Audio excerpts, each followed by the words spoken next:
Alors aujourd'hui, à la demande des docs, on va voir rapidement comment créer une application avec Appiet, une application pour Android, puisque Appiet permet de faire cela gratuitement. Donc je me suis connecté à mon compte Appiet. Donc quand on se connecte, on a déjà ces applications. L'avantage, c'est qu'en cas de modification, on a juste à revenir dessus et modifier les éléments nécessaires. Donc nous, on va voir comment créer une application de but en blanc. On va faire une application simple basée sur des flux RSS ou des sites web. Donc pour commencer, je vais cliquer sur Create App. Voilà. Je vais donner un nom à mon application. Donc je vais refaire en fait mon application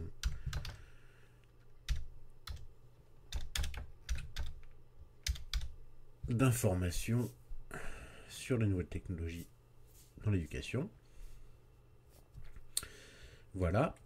Il faut fournir un package name. Alors, c'est pas très important. Ça déterminera en fait le nom du package APK que vous enverrez ensuite sur le Play Store. Vous pouvez enfin choisir un template, c'est-à-dire un habillage prédéfini. Il y en a très peu par défaut. Donc, moi, je vous conseille de choisir un modèle sans rien qui vous permet de choisir ensuite ce que vous voulez y mettre. Donc je vais créer mon application, voilà. Donc elle est créée. Alors Appiet est assez simple. Il faut suivre dans l'ordre, ici, les différents éléments.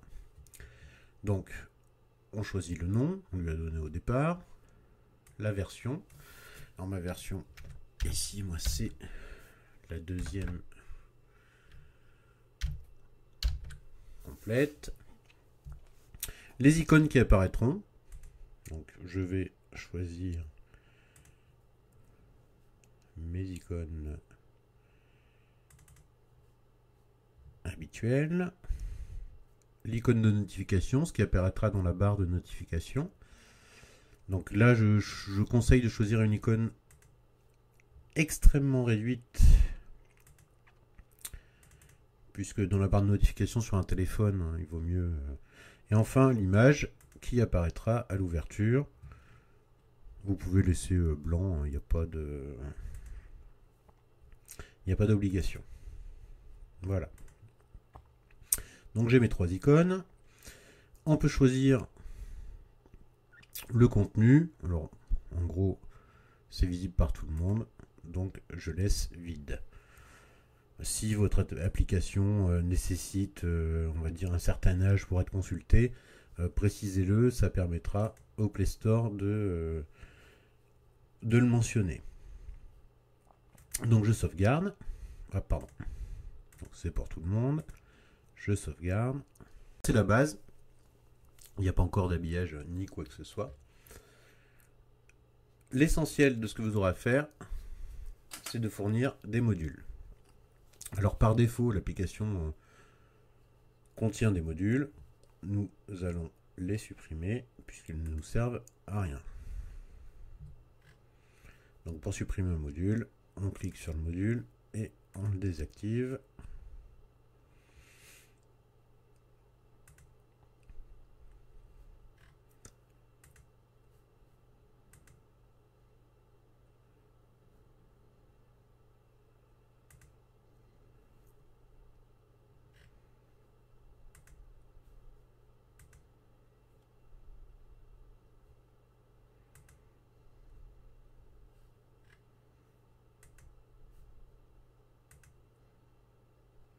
Donc voilà, alors par défaut vous aurez des modules préexistants.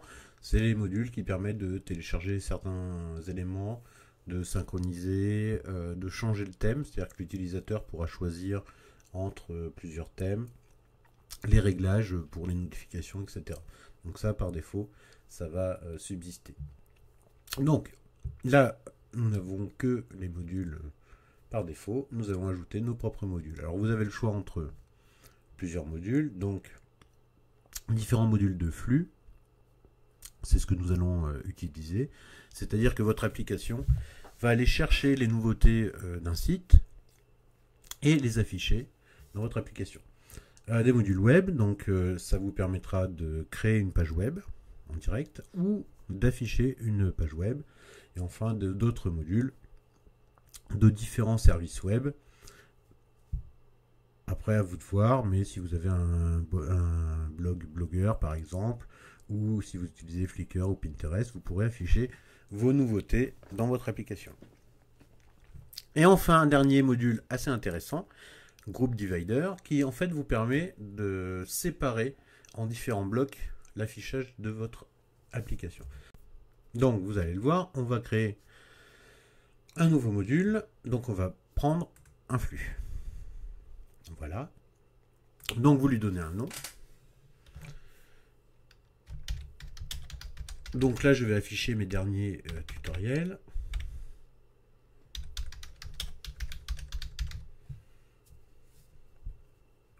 Ensuite, vous pouvez choisir l'ordre dans le menu. Donc 0, ce sera le premier. On verra après comment modifier tout cela. Donc je sauvegarde.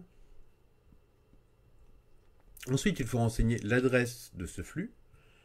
Donc j'ai préparé ici tous les flux que je vais insérer. Donc l'adresse, je la copie. Je la colle. Vous pouvez choisir le nombre d'articles limite. Alors par défaut, de toute façon, vous pouvez choisir donc de tout laisser non lu. Moi, je choisis en général comme sur le serveur, puisque en gros, votre page web va afficher 10, 20, 30 flux. Donc le mieux, c'est qu'ils puissent être tous affichés par l'application. Donc, après différents éléments que vous pouvez régler, utile ou non, Disqus par exemple n'est pas utile. Voir l'image au toucher, oui, ça permet, si vous avez des images, d'agrandir cette image. Globalement, moi je laisse tout coché par défaut. Vous pouvez modifier éventuellement tout ça, par exemple empêcher le partage, à vous de voir. C'est-à-dire si vous ne voulez pas que on puisse partager la page en cours de lecture, enfin l'article en cours de lecture, vous pouvez le désactiver, etc. Donc en général, je laisse tout. L'encodage, vous n'avez pas besoin d'y toucher. Globalement, la détection automatique fonctionne. Donc je sauvegarde. Voilà. Et vous pouvez par la suite modifier tout ça. Je vais modifier. Donc si vous voulez changer l'adresse par exemple, vous pouvez y revenir. Voilà, je reviens au module. Et donc, mon module, les derniers tutoriels, apparaît bien ici. Je vais ensuite ajouter les autres de la même façon. Bien. Alors, j'accélère un petit peu. J'en ai fait un troisième. Je reprends. Donc, j'ai mes trois flux qui constitueront l'essentiel de l'application. C'est-à-dire que pour ces flux, à chaque nouveauté, l'utilisateur aura une notification. Donc maintenant, je vais mettre en place des sites, c'est-à-dire que je vais en gros permettre la lecture directe de mes sites dans l'application. Donc on va encore ajouter un module, et cette fois ce sera web. Alors le module web,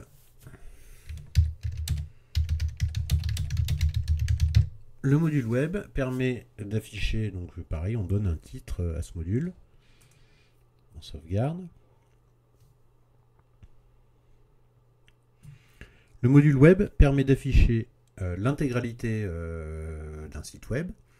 Si on choisit WebLink, c'est-à-dire que là vous allez juste rentrer l'adresse de votre site web et il sera affiché dans votre application. Ou éventuellement construire vous-même une page web dans l'application. Ça peut être utile par exemple pour une page d'accueil, etc. Ou si vous voulez inclure des vidéos ou autre, peu importe, des images. Et dans ce cas-là, vous construirez vous-même votre page. Moi, je vais faire très simple, puisque je vais me je vais me contenter de lier mes pages web. Donc, je copie. Et j'ai juste, voilà, à coller mon adresse. On peut choisir plusieurs modes d'affichage. Donc, soit dans la fenêtre courante de l'application, et donc votre page sera lue dans l'application, soit une nouvelle fenêtre dans l'application toujours, soit cette fois avec le navigateur par défaut de votre mobile. Donc soit votre tablette, soit votre téléphone. Donc j'enregistre, voilà, et je vais de la même façon faire mes 3 autres sites.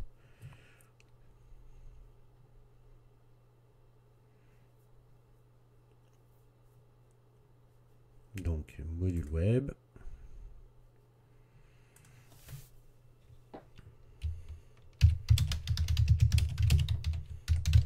Je tape un titre, j'enregistre.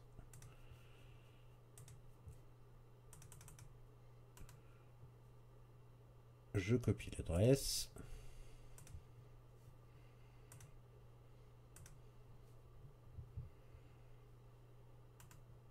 Je la colle. Et j'enregistre. Alors je vais accélérer, hein, je vais faire la suite. Donc tous mes éléments sont en place. Mais au niveau de la disposition, c'est pas encore totalement au point. Je voudrais regrouper par grand thème. Donc je vais déjà classer tout ça. Donc ça c'est une chaîne YouTube, elle sera un peu à part. Mais par exemple ici j'ai un flux RSS qui devrait être avec les autres flux RSS. Alors on peut modifier l'ordre hein, tout simplement en bougeant leur position comme cela, en utilisant la flèche haut et bas. Voilà. Si vous voulez tous les flux en haut, vous mettez tous les flux en haut. Et on va ensuite ajouter un nouveau module pour dissocier tout ça. Sinon, on va avoir une vague liste, ce sera pas très joli. Donc, on va utiliser le group divider. Donc, par exemple, pour indiquer que la chaîne YouTube est à part, je vais mettre ma chaîne YouTube.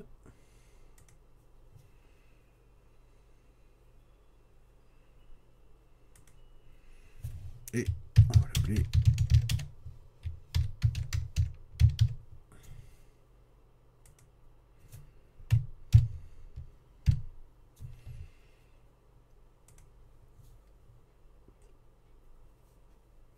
voilà, je reviens au module. Donc là j'ai en gros un premier, ça va être un sous-menu si vous préférez. Et ensuite, qui va m'indiquer ma chaîne YouTube ici. Je vais mettre d'autres menus par exemple pour mes sites web et les, on va dire, les flux d'informations. Donc je vais retourner à Group Divider.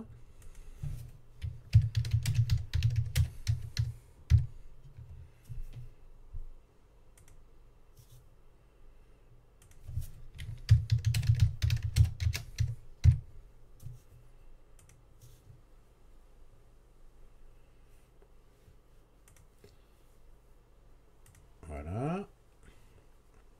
Je vais placer ça au bon endroit.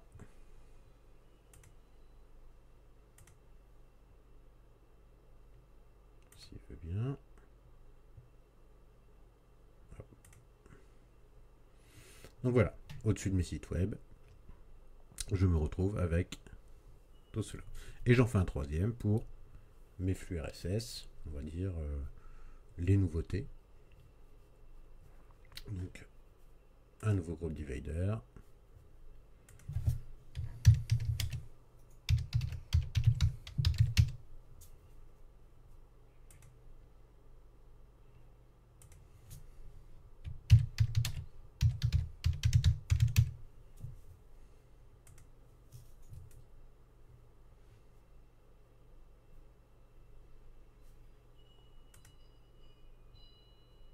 Voilà, Et de la même façon, je vais le placer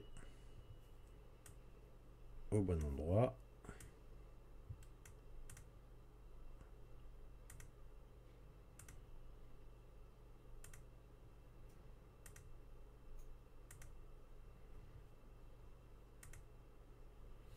Et voilà. Donc ici, j'ai en gros des menus qui m'indiquent les différents éléments de ma future application. Donc on passe à l'étape suivante. On va considérer que niveau contenu, c'est terminé. Donc on passe ici à Settings. Donc on va choisir notre langue. Voilà.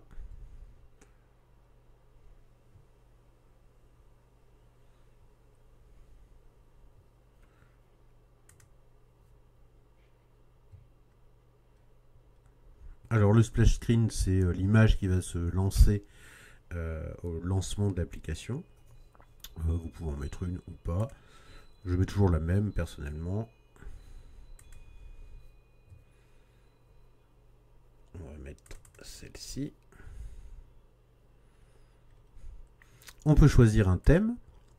Avec deux thèmes, sombre ou clair. J'aime bien le thème sombre. De toute façon, l'utilisateur, lui, pourra changer et choisir celui qu'il préfère. L'intervalle de synchronisation. Donc après, à vous de voir. 1 heure, c'est très bien. Sauf si vous sortez des billets toutes les 5 minutes. 1 heure suffit. Après, selon le contenu de votre application, vous pouvez choisir d'autres options. Par exemple, les articles ne seront disponibles qu'en Wi-Fi, de façon à économiser la bande passante de vos lecteurs. Les téléchargements ne se font qu'en Wi-Fi si vous avez mis des éléments à télécharger. Donc moi personnellement, c'est que du contenu texte en gros, donc on peut très bien laisser ça sur la data, ça ne fait pas beaucoup de consommation. Vous pouvez ensuite choisir de fournir des indications, par exemple un mail pour que les personnes puissent vous contacter éventuellement, un lien pour l'aide de votre application éventuellement, et enfin, si vous souhaitez utiliser Google Analytics pour que votre application, pour avoir les statistiques, on va dire, de votre application, vous pouvez ici entrer vos codes Google Analytics. Donc j'enregistre. Voilà. On va ensuite passer à l'onglet suivant, donc thème. Ensuite, vous avez des onglets qui ne vont pas nous servir à grand chose. Donc, pour monétiser votre application, si par exemple vous avez des éléments comme AdMob, vous pouvez les ajouter ici. Personnellement, je n'utilise pas du tout ça. Le partage doit être gratuit. Vous pouvez éventuellement passer en version pro, ça vous supprimera entre autres la petite publicité qui apparaît au bas de l'application. Et enfin, on va passer à la construction de notre application. Donc voilà. Je clique ici pour construire mon application.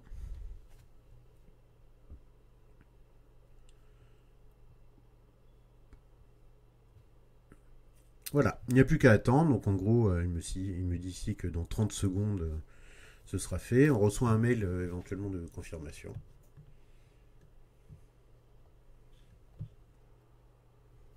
Donc voilà, c'est tout ce que vous avez à faire. Mon application est terminée. Je vais recevoir un mail et vous recevez avec le mail le fichier contenant votre application. Vous n'avez plus ensuite qu'à éventuellement le soumettre. Alors vous pouvez éventuellement ici le soumettre directement. Personnellement, j'ai un compte Google Play, donc je vais le soumettre moi-même au Play Store. Voilà, allez, salut les nuls et à bientôt pour un prochain tutoriel.